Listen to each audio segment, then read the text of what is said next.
on a ouvert le premier jour, mais il y avait le premier client, donc déjà c'est le démarrage. On a fait manger le premier sandwich. Le client est encore vivant, ça fait plaisir. Donc on a tué personne, c'est bien.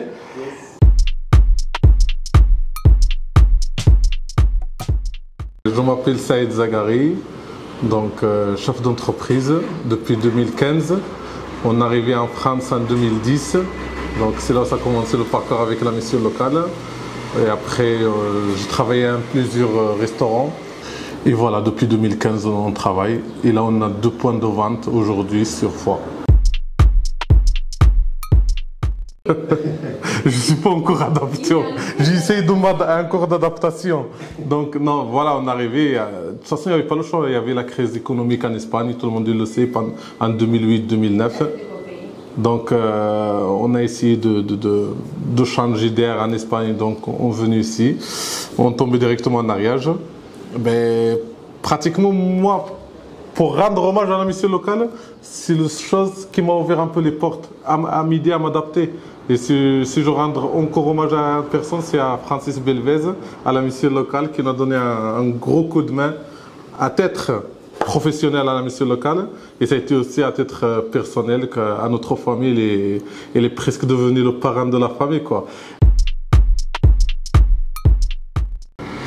J'ai arrivé au mois de mars ici, donc j'ai passé 15 jours en mariage à gauche à droite, aller à la préfecture, machin, les papiers. Il y avait quelqu'un qui m'a conseillé d'y aller à la mission locale. Mais je veux dire, c'est vraiment au hasard. Hein. J'arrivais, j'étais assis avec un classeur que j'ai amené de l'Espagne, il était écrit en espagnol. Donc il y a Francis qui passe et regarde, je sais qu'il a oublié cette histoire. Hein. Mais il regarde, il voit que c'est écrit en espagnol. Et lui aussi, il a vécu en Espagne. Donc ça m'a donné un gros coup de main. Il regarde et il dit, mais toi, tu viens d'où? Je lui ai dit, mais je viens de l'Espagne, de Murcia. Et il m'a dit, ben, moi j'habitais à Cadiz et tout ça. Et ça tombe au hasard que j'ai eu le rendez-vous avec lui. Donc, c'est ce qui a facilité un peu aussi quand tu trouves le conseiller, il parle ta langue en fait. Donc, lui il parle espagnol. Donc, il était un peu en même temps le traducteur, le monsieur qui parle ma langue et le parrain. Donc, ça nous a aidé beaucoup. Le conseiller aussi voit aussi que la motivation, c'est, je cherchais le mot, de gens qui est devant lui. Donc, en quelque part, je pense que Francis, il y avait que j'étais motivé, que j'ai envie de réussir. Donc, c'est pour ça qu'il m'a donné vraiment un coup de pouce et il m'a ouvert les portes nécessaires à trouver pour trouver le bon chemin, en fait. Donc, l'adaptation, moi, je peux dire que la mission locale nous a aidé beaucoup pour s'adapter. Pour déjà nous aiguiller vers des organismes pour, comme je dis, pour apprendre la langue, pour faire nos papiers, pour tout en fait. On était aidés pour la mission locale pratiquement pour tout faire. Et des autres gens, désolé, je ne peux pas dire tous les noms, mais il y avait beaucoup de monde à nous aider à s'adapter en fait. Et aujourd'hui, voilà, on a des résultats et ça a été le but, quoi. Ah, c'est une belle question, ça. C'est le psychologue, en fait. Non, voilà, c'est... Au tout début d'un projet, toujours, on a peur. Est-ce qu'on a fait le bon choix ou non? Est-ce qu'on va réussir ou non? Il y a plein de questions, au-delà de tout ce qu'on fait. Mais il y a des questions que des fois, c'est traumatisant hein, de réfléchir. Est-ce qu'on va réussir? Le premier client, comment ça va se passer?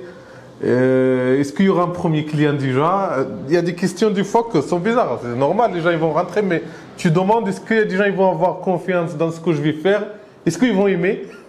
Des questions qui arrivent. Donc, on a ouvert le premier jour, mais il y avait le premier client.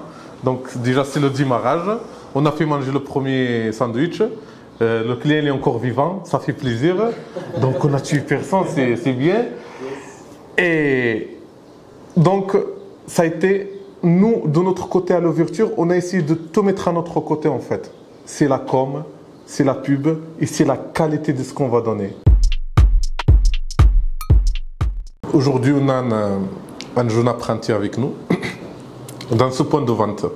Dans l'autre point de vente, comme c'est à location-gérance, donc il y a trois postes qui tournent au jour d'aujourd'hui là-bas. Et ici, donc on est, moi et ma femme, les initiateurs, ce qu'on a ouvert le premier point de vente. et on a un apprenti avec nous. Et cette année, comme on voit, comme je dis, que le chiffre d'affaires a augmenté et que il y a cette envie aussi de créer de l'emploi. Donc il y aura peut-être un poste à créer à partir du mois de juin. De ce mois-là, on va créer notre poste de travail ici. Donc le jeune qu'on a, il est en apprentissage. C'est la mission locale qui l'a envoyé d'ailleurs. Donc il va finir son première année là, à la fin du mois de juin. Il finira son première année avec nous. Ça se passe bien pour le moment en termes de formation. Et on va créer une poste, une poste de travail induit en CDD. Et après, si ça continue, comme je dis, à tourner comme il tourne, ben ça sera un CDI pour la suite, quoi. De ce point de vue, moi, je défends ce que je fais, en fait. Je le fais parce que j'aime ce que je fais. C'est pas pour gagner de l'argent. C'est le but aussi, c'est pour faire de l'argent, mais aussi, il faut aimer. Sinon, on ne dure pas. Si on n'aime pas notre métier, on ne va pas durer autant de temps et on ne va pas donner. C'est l'amour à l'amitié qui fait qu'on donne, qu'on est toujours heureux, content, on a envie de venir au travail. C'est ce qui fait, c'est tout un tout en fait. Tu n'as pas besoin de l'argent pour faire un projet, tu as besoin de projet pour faire de l'argent.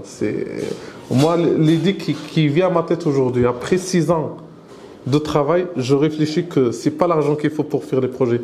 C'est pour ça, le projet que je vous dis, il est énorme et tout ça, il a besoin de beaucoup d'argent. Mais c'est pour le volume. C'est pas pour le projet en lui-même, c'est pour le volume de projet. Oui, toujours. Si on n'a pas de l'ambition, on ne peut pas continuer non plus. Comme je dis toujours, il faut aimer le métier, il faut être motivé. Mais aussi, il faut avoir de l'ambition, des projets toujours, de projeter l'avenir pour pouvoir continuer en fait le présent. Donc, on projette toujours. On a encore de rêves, on n'arrête pas de rêver à faire à créer des autres projets. Surtout cette envie de créer aussi de l'emploi, d'être utile à l'économie, surtout de l'Ariège, ou 2 fois surtout. Donc, cette envie aussi d'être utile, ça nous pousse vers la création des autres projets. Donc ça fait 2 ans, on était encore sur la création d'un gros projet, que les moyens économiques, ça nous a limité un peu.